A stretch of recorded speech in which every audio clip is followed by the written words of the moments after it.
Continuamos en Nota22.com por televisión con el doctor Cuartango, presidente del Consejo Federal del Trabajo, esto es a nivel nacional, y también ministro de Trabajo de la provincia de Buenos Aires, la hermana mayor, y con Matías Dalla Fontana, que está impulsando el sector del doctor Cuartango, Descartes, ¿no?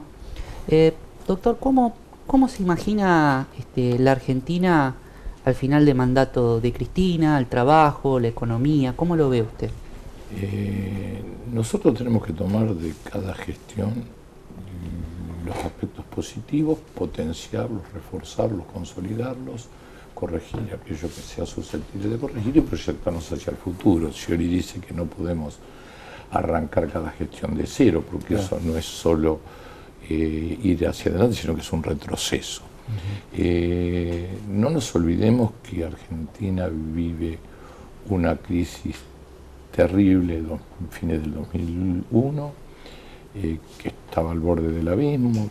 Reconocemos el mérito de Eduardo Duhalde de haber evitado que se sumiera en el abismo Argentina y que posibilitara el acceso al poder de Néstor Kirchner. Néstor Kirchner tuvo que encarar la renegociación de la deuda externa, una situación sin precedentes en el mundo, lo logró exitosamente. También hubo hitos como la destitución de la Corte con mayoría automática, el hecho histórico de que se hayan sacado los cuadros de los genocidas en el colegio militar, y también el desarrollo de la producción, el trabajo, pasar de un escenario de especulación y de rentístico a un escenario de producción y de creación de puestos de trabajo. Digo para marcar los grandes ejes, no pretende ser exhaustivo esta anunciación. Cristina Fernández de Kirchner lo acompañó a Néstor Kirchner, luego continuó con su obra, tiene realizaciones en lo social tan importantes como la asignación universal por hijo, la reestatización del sistema previsional que había sido privatizado a través de las AFJP, y así sucesivamente, y ahora muestra también un interés particular por el trabajo no registrado, a lo cual ya hemos hecho referencia con un proyecto que está a punto de obtener la aprobación legislativa en el Congreso de la Nación. Esos son logros, esos y muchos más, tampoco pretendo ser exhaustivo, son logros que tienen que consolidarse y proyectarse hacia el futuro, y a partir de ahí arrancar para adelante, siguiendo el camino de la producción, del trabajo y de la inclusión social. Daniel Scioli es un gran dialoguista, toma las mejores medidas que se han adoptado de los distintos sectores y las proyecta hacia el futuro, que es una visión peronista. El peronismo abreva históricamente en distintos sectores. Cuando Perón llega, las tres banderas nuestras, que son la justicia social, la independencia económica y la soberanía política, no son nada menos que un poco la ley Sáenz Peña, que permite el voto universal y obligatorio, que posibilita el acceso de Irigoyen al poder, el desarrollo industrial que en su momento propiciaron Savio, Mosconi, Richeri, y bueno, la justicia social es la esencia que la toma la bandera del peronismo, que la toma Eva Perón, que de la cual ayer se cumplieron 95 años de su mandato. Y Scioli se proyecta en ese sentido, y sabe también que la única forma de hacer realidad esa justicia social y esa movilidad social ascendente es el trabajo, y el trabajo digno, trabajo de calidad, y una más justa distribución de la riqueza. ¿Sabe lo que me preocupa respecto al trabajo, lo que usted está diciendo? Alguna vez escuchaba al canciller Bielsa, y decía, hay un problema, que se avanza en la generación de empleo, pero hay un núcleo duro, muy duro, que cuesta capacitarlo para el trabajo. ¿Cómo se atiende ese sector de la población? Es una verdad lo que dijo Rafael Bielsa. Y por otro lado, en la provincia de Buenos Aires hemos refundado las escuelas de capacitación técnicas profesionales y también los institutos de formación profesional, muchos de los cuales funcionan en el ámbito de ONG y de organizaciones sindicales. Es cierto, porque con el una vez que se otorga trabajo a una persona, la forma de hacerlo crecer es capacitarlo para que tenga mayor calificación en el trabajo que está realizando. O sea que la educación sería una inversión, digamos. Es una inversión, sin ninguna duda. Hay que optimizar el aprovechamiento de los recursos, cierto es, porque son recursos escasos que tienen que ser aprovechados adecuadamente, pero se han refundado las escuelas técnicas profesionales y los centros de formación profesional. La verdad es que hablando de peronismo, bueno, alguien que impulsó muchísimo la educación técnica fue precisamente el general Perón, en una época donde inclusive se creó también la Universidad Obrera, escalando más alto. Es el antecedente inmediato de la Universidad Tecnológica Nacional, donde hoy casualmente vamos a hacer nosotros nuestro acto. O sea que ustedes han fortalecido la educación técnica como medio de incluir y de incorporar gente al mundo del trabajo. Así es, y de mejorar la calidad de lo que ya están incluidos. ¿Te parece importante, Matías, para Santa Fe, digamos, el tema de impulsar la educación técnica como una herramienta también educativa? Sí, sin lugar a dudas que me parece en un proyecto de país con un sentido nacional integrador e inclusivo, la educación técnica uno de los pilares que deben reactivarse. Esto es, como trae a cuentas el doctor Cuartango, fue una de las banderas originarias del peronismo y hoy es una necesidad práctica que el país tiene que darse esa lucha. Hay otras cuestiones que deben ser complementarias a ese nivel educativo y que hay que debatirlas también, y quizás son políticas como la doble escolaridad, ver qué contenido y qué recursos efectivamente volcamos en educación para que la escuela sea de verdad uno de los escalones en la movilidad social ascendente que nos merecemos. ¿Qué diálogo se vuelve a replantear con las organizaciones de la comunidad como son los clubes de barrio, que estuvieron en vías de desaparición en los últimos años y en el auge del neoliberalismo, y que fueron víctimas, lógicamente, del empobrecimiento de las poblaciones, que eran las que avivaban esas instituciones? Así que me parece que hay todo un tejido de organizaciones de la comunidad que deben tener una conducción central y una visión estatal a las cuales hay que convocar al diálogo. Claro, ahí yo decía que uno de los principales problemas que una vez se ve, que los chicos dejan la escuela por ahí en segundo año de la secundaria, ¿no es cierto? Segundo, tercer año, y muchos chicos dicen, y sí, pero lo que pasa es que la educación, yo termino el secundario y no tengo trabajo, entonces como que no la valorizan en el contexto, digamos, de lo que la importancia que tiene. Matías es docente también, lo aclaramos para la...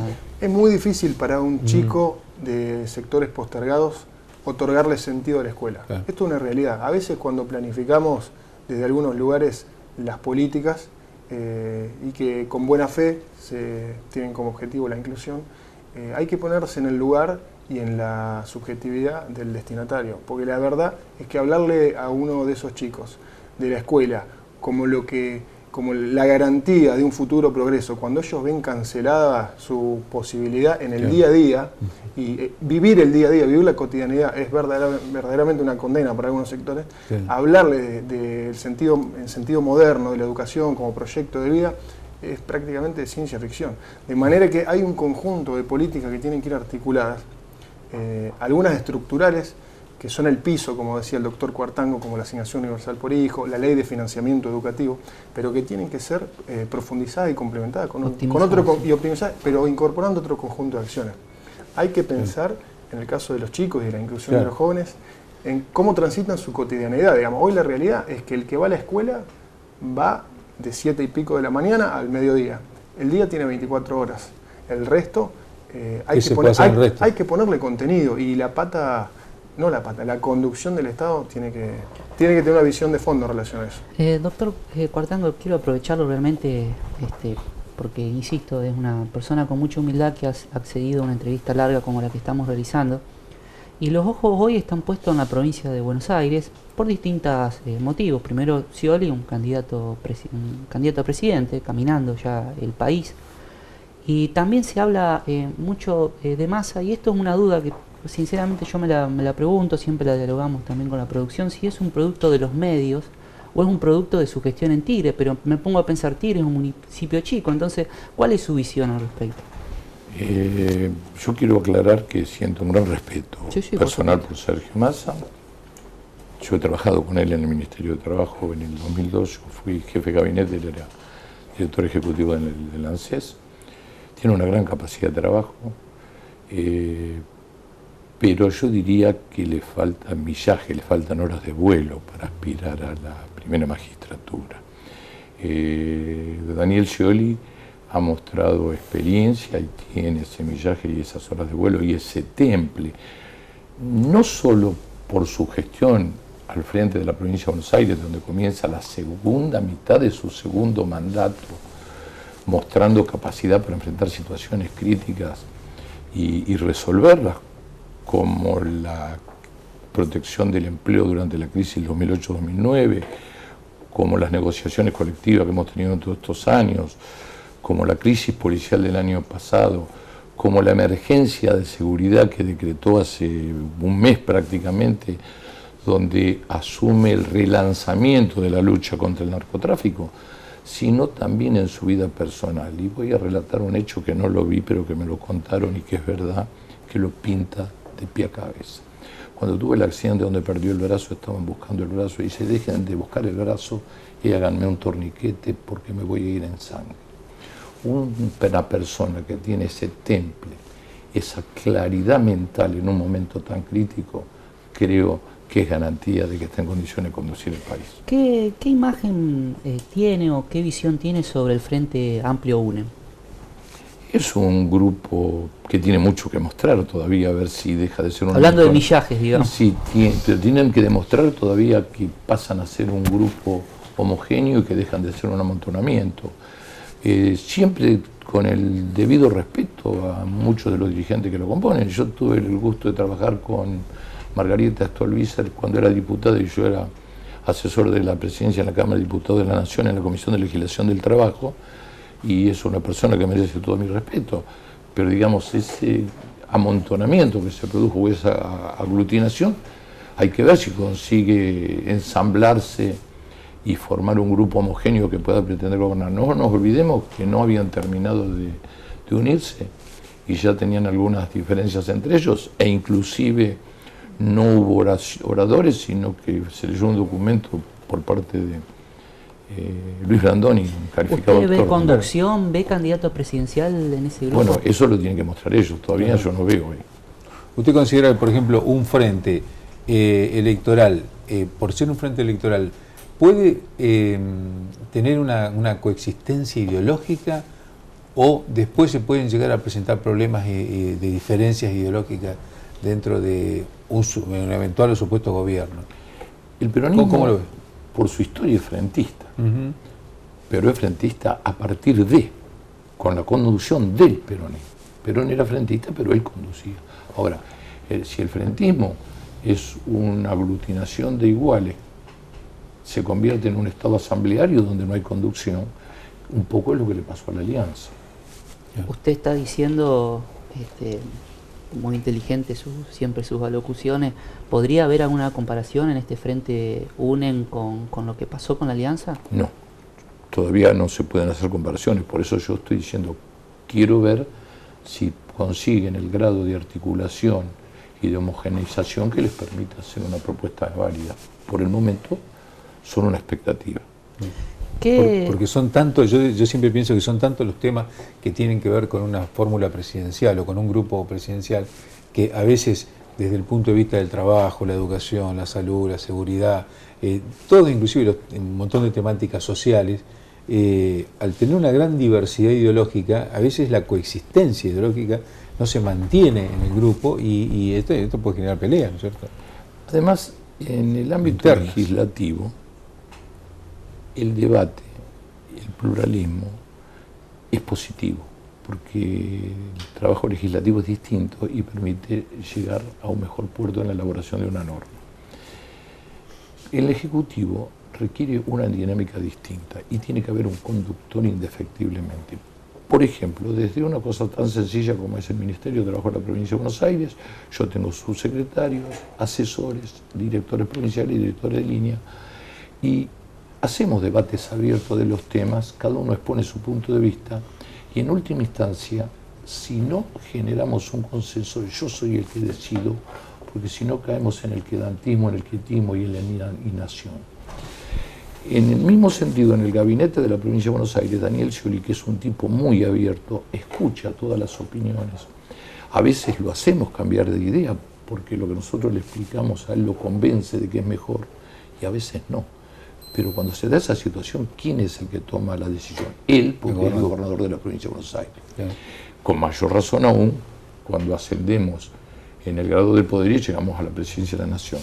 No se puede estar en un esquema deliberativo. Una cosa es el debate, la diversidad de opiniones, los asesoramientos múltiples que enriquecen la toma de decisión, pero en última instancia la toma de decisión es de uno. Una última pregunta, doctor. ¿Cómo ve la provincia de Santa Fe?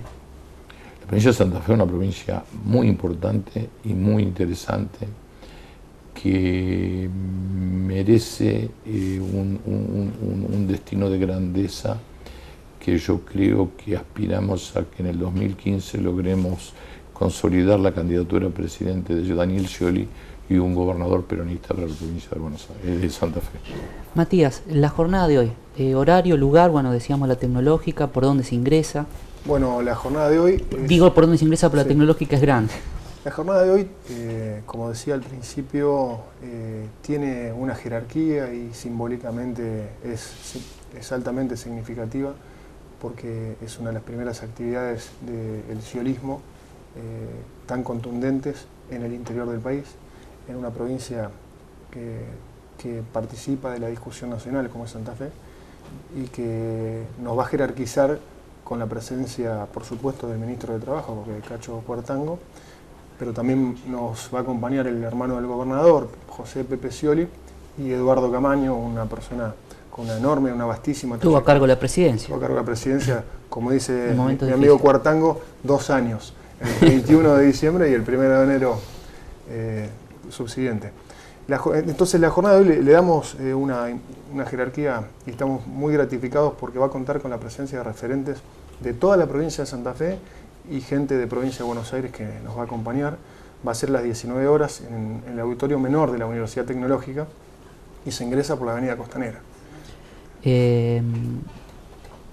La verdad, muy contento de realizar esta entrevista con el doctor Cuartango, una persona que vale la pena escuchar, y bueno, muchas gracias por venir. Cuando salga este programa, la verdad que esta nota la estamos grabando a partir de que el horario habitual es a las 23 horas y por cuestiones de agenda lo estamos haciendo antes. Esta jornada se habrá realizado, pero seguramente va a ser muy exitosa y en serio les deseo mucho éxito. Y doctor, muchas gracias por venir y charlar todo este tiempo con nosotros. Ha sido un gusto y me he sentido muy cómodo en su programa, de manera que se lo agradezco mucho. Doctor Oscar Cuartango, ministro de Trabajo de la provincia de Buenos Aires, Matías de la Fontana, docente, psicólogo de nuestra región, y bueno, le levanta el ánimo a los jugadores de Unión también. Vamos a un corte y continuamos con el programa.